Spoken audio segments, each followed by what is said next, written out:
आप सुन रहे हैं जगत गुरु तत्वदर्शी संत रामपाल जी महाराज द्वारा लिखित पुस्तक जीने की राह। चौधरी जीता जाट को ज्ञान हुआ। गांव खेखड़ा, जिला बागपत, उत्तर प्रदेश में लगभग 275 वर्ष पूर्व एक जीता राम जाट था। 900 बीघा जमीन थी। गांव का नंबरदार था। सबसे धनी तथा पंचायती आदमी था।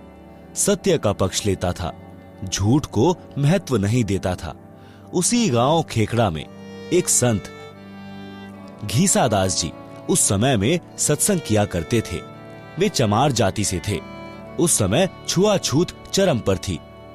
संत घीसादास जी को परमेश्वर कबीर जी लगभग 7-8 वर्ष की आयु में जंगल में मिले थे।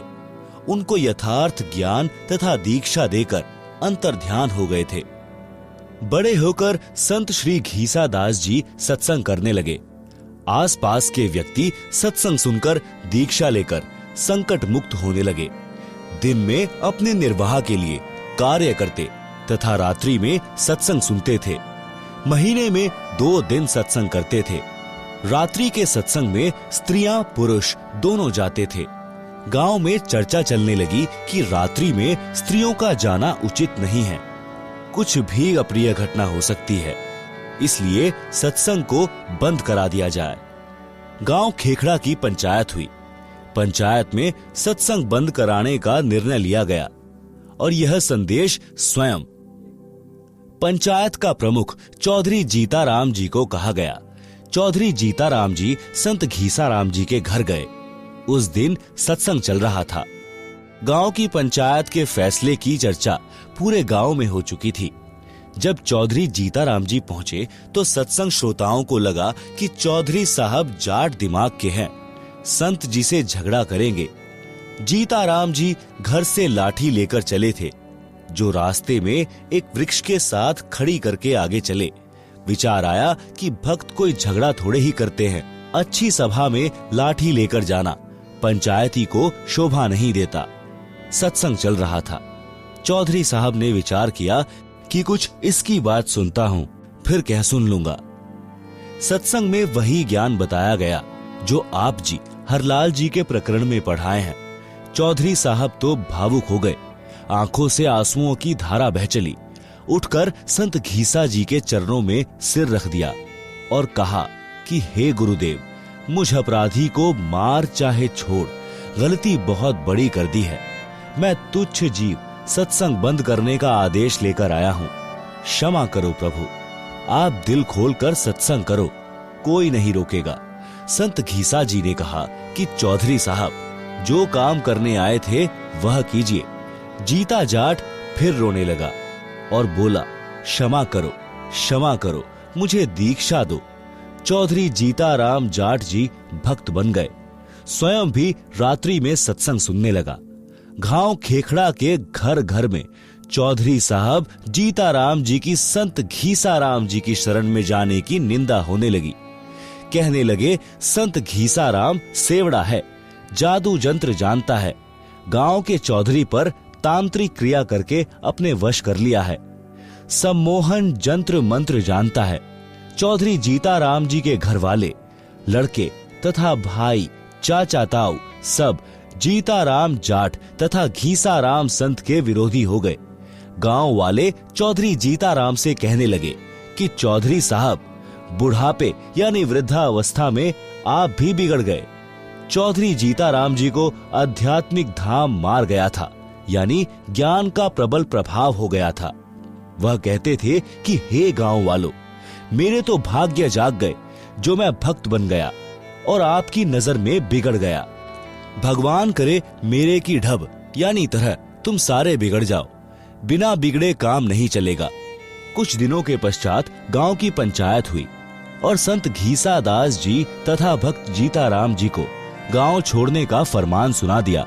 दोनों गुरु शिष्य तुरंत गांव छोड़कर दूर स्थान पर एक गांव में सत्संग करके जनता को समझाने लगे। बहुत से व्यक्ति अनुयायी हो गए। संतों के चले जाने के पश्चात गांव खेखड़ा में अकाल मृत्यु होने लगी। पंचायतियों के घरों में परमात्मा का प्रकोप प्रारंभ हो गया। किसी के चारे में आग लगे, किसी के पशु मरने लगे, किसी के परिवार में प्रेत बोलने लगे, किसी की बेटी विधवा हो गई, किसी को अधरंग की शिकायत। गांव में पशुओं में रोग फैल गया। गांव के कुछ व्यक्ति किसी बूझा पूछा करने वाले के पास गांव में हो रहे उपद्रव का कारण जानने के लिए गए। बूझा पूछा वाले ने बताया कि आपके गांव में 2 संत भक्त रहते थे, वे गांव से चले गए हैं। वे वापिस आएंगे तो गांव बसेगा, अन्यथा उजड़ जाएगा। उन व्यक्तियों ने गांव में आकर पंचायत करके सब बात बताई। गांव के गणमान्य व्यक्ति संत भक्त को वापस लाने के लिए उस गांव में गए। भक्त जीता दास ने गुरुजी घीसा दास जी से कहा कि लगता है गुरुदेव, यहां से भी निकलवाने गांव वाले आ गए हैं, देखो वे आ रहे हैं। संत घीसा दास जी बोले, रख लो चद्दर कंधे पर, चलते बनेंगे। इतने में गांव के चौधरी निकट आ गए और अपने अपने सिर के साफे यानी खंड के संत घीसा व भक्त जीता जी के चरणों में रख दिए। सब लोग बोले, महाराज जी गलती क्षमा करो, आपके आने के पश्चात गांव उजड़ने लग रहा है, बचाया जाए तो बचा लो, नहीं तो हम भी यहीं आपके पास ही रहेंगे। उस गांव के व्यक्ति भी इकट्ठे हो गए। सर्व घटना का पता चला। वर्तमान गांव वाले कहने लगे कि चौधरियों, तुम बसोगे तो हम उजड़ेंगे। जब से ये 2 देवता गांव में आए हैं, गांव में किसी की तू तू मैं भी नहीं हुई। 2 बार बारिश हो चुकी है, देखो फसल लहला रही है। खेखड़ा वालों ने विशेष विनय की तो दोनों महापुरुषों ने लौटने की हां कर दी और वर्तमान गांव वालों से कहा कि हम समय समय पर आते रहेंगे। प्रत्येक पूर्णमासी को आप खेखड़ा आया कीजिए, परमात्मा कबीर जी सब ठीक रखेंगे। दोनों महापुरुषों के आते ही पूरे गांव में पूर्ण शांति हो गई। पशुधन स्वस्थ हो गया। अगले दिन भारी बारिश हो गई। किसान लोग फूले नहीं समा रहे थे। 36 बिरादरी खुश थी। सब उपद्रव बंद हो गए। आज तक उस गांव में संत घीसा दास जी तथा भक्त जीता दास जी के नाम के मेले लगते हैं। संत गरीब दास जी ने कहा है कि जिस मंडल साधु नहीं, नदी नहीं गुंजार, तज हंसा वह देशड़ा, जम की मोटी मार।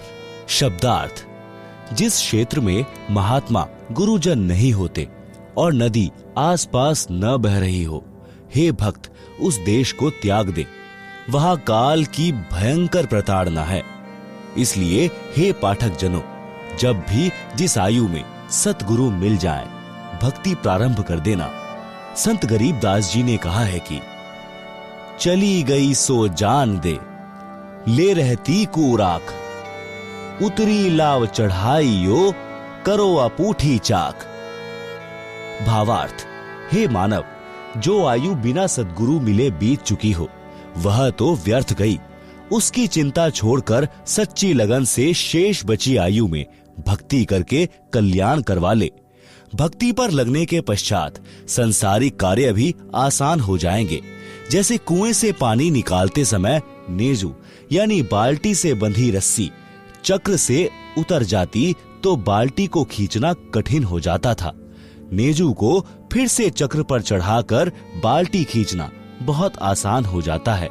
सतगुरु की शरण में आने से पहले लाव यानी रस्सी चक्र से उतरी हुई के समान पानी निकालना कठिन हो रहा था। उसी प्रकार सब कार्य कठिनता से बन रहे थे।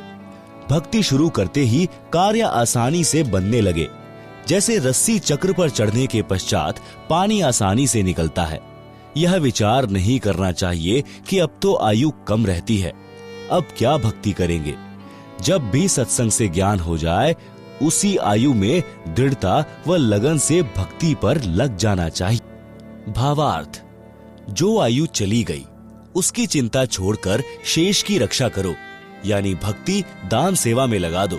जैसे पुराने समय में कुएं से खेती की सिंचाई के लिए चमड़े की चड़स प्रयोग होती थी, जिसमें 2-3 क्विंटल पानी भर जाता था।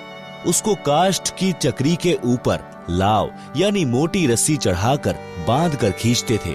यदि लाव यानी रस्सी चक्री से उतर जाती थी यानी फिसल जाती थी तो उसे खींचना कठिन हो जाता था। उसको जैसे तैसे पुनः चक्री यानी काष्ठ के मोटे घेरे पर चढ़ाया जाता था, जिससे चरस को बाहर निकालना आसान होता था, जो उससे लाभ लेने का यथार्थ तरीका है। इसलिए हे मानव, यदि गुरु शरण नहीं ली है तो आपकी लाव उतरी पड़ी है। जीवन का प्रत्येक कार्य मुसीबत बना खड़ा है। उस जीवन की लाव को पुनः पुली यानी चक्री पर चढ़ा लो, फिर चलाओ, आसान हो जाएगा। यानी गुरु जी की शरण लेकर अपने जीवन की राह को आसान बनाओ।